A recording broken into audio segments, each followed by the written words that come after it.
घमंडी जेठानी की महंगी न्यू कार। क्या हो जब एक कपल लॉन्ग ड्राइव के लिए निकले मगर बीच रास्ते में उनकी लॉन्ग ड्राइव अधूरी रह जाए।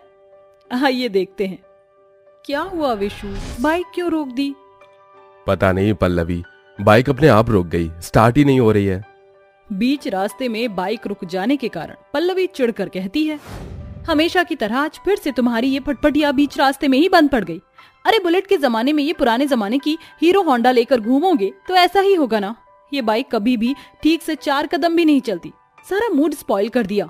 पल्लवी, इसमें मेरी क्या गलती है? मुझे क्या पता था कि बाइक ऐसे बीच रास्ते में रुक जाएगी। इसलिए कहती हूँ कि एक कार ले लो। कहाँ से ले लूं कार? तुम्हें पता है ना, मैं प्राइवेट जॉब करता हूँ। मेरी सैलरी 15,000 है। उसमें मुझे घर की जिम्मेदारियां भी देखनी होती हैं। इतने में अचानक से बारिश शुरू हो जाती है और पल्लवी गुस्सा भुलाकर कहती है, विशु देखो कितनी अच्छी बारिश हो रही है, लेट्स डांस। फिर पल्लवी विशाल के साथ बारिश में भीगते हुए डांस करने लगती है। गुजरते समय के साथ विशाल अपनी माँ सुषमा को पल्लवी के बारे में बताता है। मगर विशाल बेटा, पल्लवी इतने बड़े घर की बेटी है, वो हमारे घर में रह पाएगी? हाँ माँ, पल्लवी मुझसे बहुत प्यार करती है, वो हमारे साथ रह लेगी। अपने बेटे विशाल की खुशी के लिए सुषमा शादी के लिए मान जाती है। वहीं पल्लवी भी अपने परिवार वालों को मना लेती है, जिसके बाद दोनों की एक महंगे से बैंक्वेट हॉल में शादी हो जाती है और पल्लवी के पिता दहेज में उसे महंगी सी कार देते हैं, जिसमें बैठकर पल्लवी अपने ससुराल आ जाती है। मम्मी देखो ना, भाभी के डैडी ने दहेज में कितनी महंगी कार दी है। पल्लवी बहू, इस कलश को गिराकर अंदर आ जाओ। पल्लवी गृह प्रवेश करके अंदर आ जाती है। तभी सुषमा का छोटा बेटा सुमित दीपा नाम की काली लड़की से शादी करके घर ले आता है। अरे छोटे, तू शादी के बीच में से कहाँ चला गया था? विशु, तुम भी कैसी बच्चों जैसी बातें कर रहे हो। देवर जी के गले में माला और उनके साइड में खड़ी ये काली कलूटी सी लड़की साफ बता रहे हैं कि इन्होंने शादी कर ली। सुमित, क्या पल्लवी बहू ठीक कह रही है? हाँ माँ, पल्लवी भाभी ठीक कह रही हैं। माँ, दीपा के चाचा चाची जबरदस्ती इसकी शादी एक बड़ी उम्र के इंसान के साथ कर रहे थे, इसीलिए मुझे दीपा की जिंदगी बचाने के लिए इससे शादी करनी पड़ी। दीपा का इस दुनिया में मेरे सिवा कोई नहीं है माँ, वो बहुत गरीब है। दीपा के सहमे चेहरे को देखकर सुषमा का दिल पिघल जाता है और वो दीपा का गृह प्रवेश कराती है, जिसे देखकर दीपा की अमीर घमंडी जेठानी मन ही मन चिढ़ते हुए कहती है, मम्मी जी कितनी खुशी से इस 2 कौड़ी की गरीब देवरानी का गृह प्रवेश करा रही हैं। अरे इसे मेरे बराबर इज्जत क्यों मिलेगी? मैं तो अपने साथ दहेज में महंगी न्यू कार लेकर आई हूँ, मगर ये तो कुछ भी नहीं लाई। कुछ तो करना पड़ेगा। सुमित और दीपा के कमरे में जाते ही पल्लवी अपनी सास और ननद को भड़काती हुई कहती है, मम्मी जी आप तो मेरी गरीब देवरानी का इस तरह से वेलकम करवा रही थी जैसे कि वो केबीसी से 5 करोड़ रुपए जीत कर लाई हो। अरे आप इन जैसे गरीब लड़कियों को जानती नहीं है, ये बहुत ही तेज होती हैं। लावण्य और सुषमा पल्लवी के भड़काऊ बातों में पूरी तरह से आ जाती हैं। अगले दिन दीपा सुबह सुबह उठकर घर की साफ सफाई करके अपने ससुराल वालों के लिए पहली रसोई में खाना बनाकर उन्हें परोसती है। माँ जी, खाना कैसा बना है? ठीक बना है। सिर्फ ठीक या अच्छा? ओहो दीपा भाभी, अब क्या आपको भी खाने के लिए रेटिंग चाहिए? लावण्या दीपा के गरीब होने के कारण उसे टेढ़ा सा जवाब देती है। इसी तरह दिन बीतते जाते हैं। बेचारी दीपा अकेले ही घर के सारे काम करती है और सभी के लिए खाना भी बनाती है, और वहीं पल्लवी कुछ भी नहीं करती। दीपा बहू, अरे ओ दीपा बहू, अरे ओ मेरी काली बहू, कहाँ है तू? जी माँ जी। ये ले, आज के रात के खाने में ना कटहल बनाना। जेठानी जी, आज रात का खाना प्लीज आप बना लीजिए। क्यों, तेरे होते बड़ी बहू क्यों खाना बनाएगी? तू क्या झक मार रही है? वो माँ जी, आज शाम को मैं और सुमित जी बाहर घूमने जाने वाले हैं। मगर देवरानी जी, देवर जी के पास तो वो फटफटिया है, उसकी हालत तो पूरी तरह से मरी पड़ी है। तो तुम देवर जी के साथ उस खटारे से बाइक पर जाओगी? तुमने तो देखी है मेरे पास कितनी महंगी कार है। मुझे तो कहीं भी जाना होता है तो मैं उसी कार से जाती हूँ। थैंक गॉड कि मैं तुम्हारी तरह गरीब नहीं हूँ। इस तरह से पल्लवी अपनी देवरानी के आगे पैसों का घमंड दिखाती हुई गरीबी का मजाक बनाती है, जिसके बाद दीपा आंखों में आंसू लिए किचन में आकर रोते हुए कामों में लग जाती है। ऐसे ही दिन गुजरते जाते हैं, मगर पल्लवी के आगे ना तो सुषमा ना ही लावण्या दीपा को पसंद करती। समझ में नहीं आ रहा कि मैं ऐसा क्या करूं कि माँ जी और ननद जी मुझसे नाराजगी छोड़कर मुझे अपना लें। अपनी सास व ननद को मनाने के लिए दीपा उनके लिए घंटों किचन में गर्मी में डिनर बनाती है। तभी बहुत जोरों की बारिश शुरू हो जाती है और पल्लवी कहती है, मम्मी जी देखिए ना, बाहर कितनी अच्छी बारिश हो रही है, चलिए एक रोड ड्राइव करके आते हैं। हाँ हाँ बड़ी बहू, क्यों नहीं। वैसे पल्लवी भाभी, इतनी महंगी कार में बैठने का मौका कौन छोड़ता है। माँ जी, ननद जी, आप सभी कहीं जा रहे हैं क्या? हाँ, हम बड़ी बहू के साथ ना घूमने जा रहे हैं। सुषमा और लावण्या कार में बैठ जाती हैं। जेठानी जी, मैं भी आपके साथ चलूं? सॉरी देवरानी जी, अब कार में बिल्कुल भी जगह नहीं है। वैसे भी इतनी महंगी कार में बैठने की तुम्हारी औकात नहीं। तुमने मम्मी जी और लावण्या का दिल जीतने के लिए इतना कुछ बनाया, बट सब कुछ वेस्ट ऑफ टाइम। इस तरह पल्लवी की सास ननद उनकी महंगी नई कार में बैठकर चली जाती हैं। वहीं गरीब दीपा खाने की मेज पर डिनर लगाकर रात के 10 बजे तक उनके आने का इंतजार करती है। तभी सभी ठहाके मारकर हंसते हुए वापस आते हैं। मम्मी, सच में भाभी की महंगी कार में घूमकर मजा आ गया। अरे लावण्या बेटी, सबसे ज्यादा मजा तो उस रेस्टोरेंट के खाने में आया। कितना स्वादिष्ट था और सर्विस भी बहुत अच्छी थी। आप सभी बाहर से खाना खाकर आ गए? मैंने आप सभी के लिए डिनर बनाया था। उप्स, सॉरी देवरानी जी, वो क्या है, रोड ड्राइव के बाद रास्ते में एक रेस्टोरेंट दिख गया तो हमने वहीं डिनर कर लिया। कोई बात नहीं जेठानी जी। माँ जी, ननद जी, मैंने बहुत मन से ये सारा खाना आप सभी के लिए बनाया था, थोड़ा सा खा लीजिए। देवरानी जी, जब मम्मी जी और लावण्या का मन नहीं तो तुम जबरदस्ती खाने को कह रही हो। अरे तुमने बनाया है तो तुम खुद ही खा लो, और हाँ, नहीं खाया जाता तो कुत्तों को डाल दो। ये कहकर पल्लवी अपने कमरे में चली जाती है। वहीं उसकी सास सुषमा और लावण्या भी कमरे में चली जाती हैं। इसी तरह दिन गुजरते जाते हैं, मगर दीपा के ससुराल में उसके लिए कुछ भी नहीं बदलता, और इसलिए कि उसकी जेठानी पल्लवी अपने साथ दहेज में महंगी गाड़ी लेकर आती है, उसका बहुत ही मान सत्कार किया जाता है। वहीं पल्लवी भी हर दिन अपनी गरीब देवरानी को अपनी महंगी गाड़ी दिखाकर उसकी बहुत ही बेइज्जती करती है और उसे नीचे भी दिखाती है। फिर एक दिन, मम्मी जी, आज मेरी फ्रेंड नीता का बर्थडे है, मैं उसके घर पार्टी में जा रही हूँ। ठीक है पल्लवी भाभी, हम भी आपके साथ चलेंगे। ओके देवरानी जी, मम्मी जी और लावण्या तो मेरे साथ पार्टी में जा रही हैं, और तुम घर पर बैठकर मक्खियां मत मारती रहना। मेरे कमरे की अच्छे से सफाई कर देना और पर्दे भी धो देना। लाइए पल्लवी भाभी, आज कार मैं ड्राइव करती हूँ। लावण्या अपनी जिद से ड्राइविंग सीट पर बैठकर कार चलाने लगती है। तभी बैलेंस बिगड़ने के कारण उनकी कार पेड़ से टकरा जाती है, जिससे लावण्या को सर में चोट लग जाती है और सुषमा उसे अस्पताल लाती है, जहाँ उसकी मरहम पट्टी होती है। फिर घर पर, मैंने कहा था ना लावण्या, कार मुझे चलाने दो। तुम्हारी गलती की वजह से मेरी न्यू महंगी कार पर स्क्रैच आ गया। आई एम सॉरी पल्लवी भाभी, मैंने जानबूझकर नहीं किया। तुम जैसी गरीब लड़की कार चलाएगी तो ऐसी गलती तो होगी ही ना। तुम्हारी और मम्मी जी की किस्मत है जो मैं अपने मायके से दहेज में इतनी महंगी कार ले आई, जिसमें तुम इतने आराम से बैठकर मौज करती हो, मगर तुम जैसे गरीबों को अमीरों के शौक रास नहीं आते। ये सुनकर सुषमा और पल्लवी को बहुत बुरा लगता है और उनकी आंखों से आंसू डबडबा जाते हैं। तभी पल्लवी की देवरानी दीपा कहती है, बस कीजिए जेठानी जी, ननद जी ने जानबूझकर तो आपकी गाड़ी का नुकसान नहीं किया। हर गलती तो किसी से भी हो सकती है। किसी ने ठीक ही कहा है कि अमीरों के लिए पैसों से बढ़कर और कुछ नहीं होता। तभी तो आपको नुकसान के आगे ननद की हालत भी दिखाई नहीं दे रही। एक बार को अपनी देवरानी की फटकार सुनकर पल्लवी को अपने किए पर पछतावा होता है। आई एम सॉरी, मुझे तुमसे ऐसी बात नहीं करनी चाहिए थी। चलो अब जल्दी जल्दी ठीक हो जाओ, ताकि हम ननद भाभी फिर से अपनी न्यू कार में बैठ कर जाएंगे। पल्लवी की बात पर लावण्या का मुरझाया हुआ चेहरा खुशी से खिल उठता है। वहीं सुषमा भी अपने बुरे बर्ताव के लिए अपनी गरीब बहू से माफी मांग लेती है, जिसके बाद पल्लवी का पैसों का घमंड करना छूट जाता है। वो अपनी देवरानी की तरह रिश्तों को अहमियत देना सीख लेती है। हेलो दोस्तों, मैं हूँ कल्पना और ये है मेरी बहन रेशमा, और आज हम करने जा रहे हैं नूडल्स चैलेंज। हाँ तो दोस्तों, आज का हमारा ब्लॉग चैलेंज है नूडल्स। जो इन बड़े बड़े स्पाइसी नूडल्स को जल्दी से खत्म कर लेगा वो होगा विनर, और जिसने ये साइड में रखी है कोल्ड ड्रिंक पी ली वो होगा लो।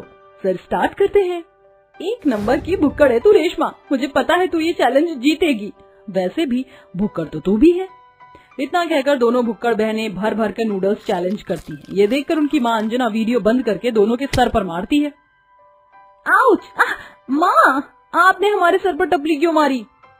फालतू के काम करोगी तो पिटोगी ही। दोनों की शादी अगले हफ्ते ही है और भूखे जानवरों की तरह ढकोसती जा रही हो, जैसे पहले नूडल्स ना खाए हो। ओफो माँ, आपने हमारी वीडियो खराब कर दी। हम इतना अच्छा नूडल्स चैलेंज कर रहे थे। हाँ माँ, पर शादी हो रही है तो होने दो, कौन सा हम मोटे हो जाएंगे। मैंने अभी तुम्हें खाने से नहीं रोका ना, तो अपनी शादी के दिन तक भूल जाओगी और लोग तुम्हें प्रेग्नेंट दुल्हन समझेंगे, समझी? माँ, बहुत बुरा जोक मारा आपने और हंसी भी नहीं आई। ससुराल जाकर भी ऐसे ही भैंस की तरह बनोगी तो मेरी इज्जत तो मिट्टी में मिल जाएगी। थोड़ा कम खाने की आदत बनाओ। जरूर आपको पापा ने हमारे पैदा होने के टाइम भूखा रखा होगा, इसलिए हम भुक्कड़ पैदा हुए हैं। मारूंगी अभी दोनों के कान के नीचे। बहुत फालतू बोलने लग गई हो। दोनों की दोनों जब पैदा हुई थी ना, तो मेरे घर का राशन खत्म हो गया था, इतनी भूख लगती थी उस वक्त मुझे। खैर छोड़ो, आज शाम का खाना तुम दोनों बहनें मिलकर बनाओगी। ओ नो मॉम, हमें नहीं बनाना, हमारा बस खाना खाने का मन करता है, बनाने का नहीं। मेरा भी बस तुम्हें मारने का मन करता है, प्यार करने का नहीं। चुपचाप जाओ रसोई में और मटर पनीर नान चाप बना कर लाओ। तभी अंजना की दोनों बेटियां रसोई में जाकर खाना बनाने लगती हैं। खाना बनाते समय दोनों को बहुत खुशबू आती है। अरे वाह, यकीन नहीं हो रहा, इतना स्वादिष्ट अच्छी स्माइल वाला खाना हमने बनाया। कल्पना खाकर देखें क्या? हाँ, मुंह में पानी आ गया देखकर। रुक जा, नान भी सिक गई हैं, घी लगा दूं? तभी दोनों बहनें अपने हाथ का बनाया हुआ खाना खाना चाहती हैं, फिर खड़े खड़े और बनाकर खा जाती हैं। बहुत देर होने पर अंजना कहती है, क्या है तुम दोनों को शर्म नहीं आती? अब बहू बनने वाली और रसोई में खड़े खड़े ही खाना खा गई। अच्छी बात नहीं होती ऐसा खाना झूठा करना। अपनी मुक्कर जैसी हरकतों को सुधार लो, वरना चप्पल जूतों से मारूंगी। Sorry mummy, sorry. इसके बाद दोनों बहनें अपनी माँ को खाना बनाकर खिलाती हैं। अगले 2 हफ्तों में दोनों बहनों की शादी अरुणा के दोनों बेटे दीपक और ऋषभ से हो जाती है। गृह प्रवेश करने के बाद अरुणा कहती है, बहू अब से इस घर की जिम्मेदारी तुम दोनों बहू की है। ये तुम्हारी ननद शेफाली, इससे तो मिली होगी तुम। जी माँ जी, अगर आपको कोई भी परेशानी हो तो आप दोनों मुझसे कह देना। ठीक है दीदी, जाओ अब कमरे में जाकर आराम कर लो। दोनों बहू बेटे अपने कमरे में चले जाते हैं और कमरे में जाते ही रेशमा को दूध का ग्लास दिखता है। अच्छा हुआ ये दिख गया, बस पेट में गुड़गुड़ ही शुरू हुई थी। क्या बात है रेशमा, तुम तो तेज निकली। अब मुझे पता है तुम मेरी ओर आओगी ये दूध का गिलास लेकर। ना ना ना ना, मुझे बहुत भूख लग रही है, मैं तो दूध पी रही हूँ। आपको चाहिए तो मैं शेफाली से कह देती हूँ। ये कहकर रेशमा उस दूध के ग्लास को एक ही सिप में खत्म कर देती है और डकार मारती है। ये देखकर ऋषभ हैरान हो जाता है। ओहो, लड़की होकर डकार भी मारती हो, ऐसे ऑकवर्ड नहीं लगता तुमको? अब आपसे कैसी शर्म। मुझे और भूख लग रही है, क्या करूं? लेकिन माँ ने मना किया था कि ससुराल जाकर भुक्कड़ की तरह नहीं करना। वहीं दूसरी ओर कल्पना भी कमरे में रखे हुए फ्रूट की टोकरी को खाली कर देती है। ये देखकर दीपक हैरान हो जाता है। क्या बात है कल्पना, तुम्हें और भूख लग रही है तो खाने का मंगवा दूं? हमने शादी में साथ में तो खाना खाया था वैसे भी। ओह सॉरी, वो क्या है ना, ये सारे फल खराब होने वाले थे कल सुबह तक। मुझे लगा मुझे खाकर खत्म कर देना चाहिए। अच्छा ठीक है। अगले दिन दोनों बहू पहली रसोई में खाना बनाने पहुंच जाती हैं। तभी सास अरुणा आती है। अरे हेलो बहू, तुम तो जल्दी आ गई रसोई में। अच्छा कोई परेशानी तो नहीं होगी ना? अच्छे से कर लोगे ना अपनी पहली रसोई? जी माँ जी, आप निश्चिंत रहिए, हम बना लेंगे।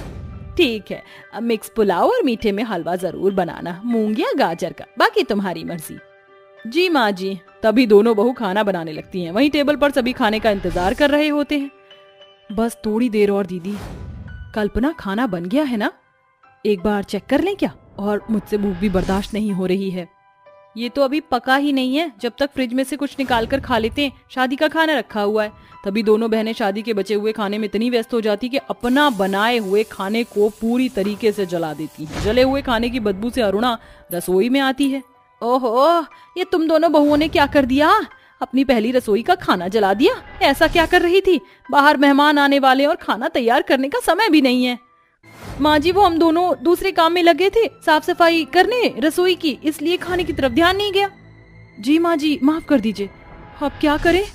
अब क्या करोगी? छोड़ो, बाहर से खाना ऑर्डर कर लेती हूँ मैं। इतने में अरुणा बाहर से खाना ऑर्डर करके सभी मेहमानों को खिलाती है और वो सब भी खाते हैं। जैसे तैसे बात टल जाती है। अगली शाम को नंद शेफाली बाजार से अपने लिए गरम गरम जलेबी लेकर आती है। वाह, गर्मा गर्म जलेबी खाने में तो बहुत मजा आएगा, लेकिन पहले हाथ मुंह साफ कर लेती हूँ, बाहर की हवा चलने से मिट्टी मिट्टी जैसा लग रहा है। शेफाली जलेबी को प्लेट में रखकर वॉशरूम जाती है। इतने में जलेबी की खुशबू से दोनों भुक्कड़ बहू कमरे की ओर आकर फट से जलेबी खा जाती हैं। वाह, जलेबी खाकर कितना मजा आया है। बहन, बहुत टेस्टी जलेबी थी, लेकिन हमने दीदी को खा ली। अब वो क्या बोलेंगी? कल्पना भाभी, रेशमा भाभी, आप दोनों यहाँ पर, और मेरी जलेबियाँ कहाँ गई? मैं अभी तो रख कर गई थी। वो दीदी, हमें इतनी अच्छी लगी, हम आपसे पूछ ही नहीं पाए और हमने सारी खा ली। भाभी, आप थोड़ी सी पागल हो क्या? इतनी मेहनत से मैं बाहर से लाई थी, खाना ही था तो इंतजार कर लेती। भुक्कड़ हो क्या दोनों? हाँ, है तो सही। क्या बोला आपने? कुछ नहीं, मैं तुम्हारे भैया से और जलेबी मंगवा दूंगी। इतना कहकर दोनों बहू रसोई में चली जाती हैं। क्योंकि उन्हें अभी भी भूख लग रही थी तो वो बचा हुआ खाना निकाल कर खा लेती हैं। 2 हफ्ते गुजर जाते हैं। 2 हफ्तों के भीतर दोनों भुक्कड़ बहू कुछ इस कदर रसोई का खाना खत्म कर रही थी जिससे अरुणा को बार बार राशन लाने की जरूरत पड़ जाती है। इतना ही नहीं, वो ऑनलाइन ऑर्डर करके भी खाना खाया करती थी। बहू आखिर चल क्या रहा है? देख रही हूँ हर हफ्ते ज्यादा सब्जी आ रही है, आटा भी दोबारा मंगाना पड़ता है, खाना जा कहाँ रहा है? कुछ भी तो नहीं माँ जी, गर्मी ज्यादा हो रही है ना, इसलिए सब खाना ज्यादा खाते हैं, तभी राशन दोबारा आ रहा है। अच्छा, रसोई में से काजू बादाम निकाल कर ले आ, मुझे खाने का मन कर रहा है। ओहो, अब तो मर गए। कल्पना, हमने तो वो सारे खत्म कर लिए। माँ जी मैं अभी लेकर आती हूँ। कल्पना ऐसा कहकर रसोई में वापस आती है। माँ जी, वहाँ पर तो ना काजू है ना बादाम है, लगता है चूहा सब खा गया। क्या? चूहा आकर खा गया? ऐसा कैसे हो सकता है? उसका ढक्कन तो बहुत मोटा है। खैर छोड़ो। 2-3 दिन अरुणा भी अपनी बहू पर नजर रखती है और शेफाली भी अपनी भाभी की ज्यादा खाने की बात अरुणा को बता देती है। रात के समय दोनों बहनें उठकर रसोई में जाकर ऑनलाइन खाना खाती हैं, फिर वापस कमरे में आकर सो जाती हैं। कुछ देर बाद ही दोनों के पेट में दर्द होने लगता है तो घर वाले फौरन दोनों बहू को हॉस्पिटल ले जाते हैं। क्या बात है डॉक्टर, दोनों को क्या तकलीफ हो गई आधी रात में आखिर? ओवर ईटिंग और जंक फूड खाने से दोनों की तबीयत बिगड़ी है। बेहतर होगा अब दोनों बहनें कम खाना खाएं, और वो भी हल्का हल्का खिचड़ी वगैरह। देख लिया माँ आपने, मैंने कहा था ना दोनों भाभियां भुक्कड़ हैं जो घर के राशन को जल्दी जल्दी लपेट रही थी। जलेबी वाली बात तो आपको बता ही होगी। बहू, और खाना खाना है तो बता दो, मैं ले आऊंगी, करती रहना दोबारा से पेट दर्द पेट दर्द। नहीं नहीं माँ जी, अब से हम दोनों कभी इतना ज्यादा नहीं खाएंगे। हाँ माँ जी, ज्यादा खाना खाने का नतीजा मिल चुका है। इस तरह दोनों बहुओं को अकल आ जाती है। फिर वो सीमित खाना खाना शुरू कर देती हैं और अपनी तबीयत को बेहतर कर लेती हैं।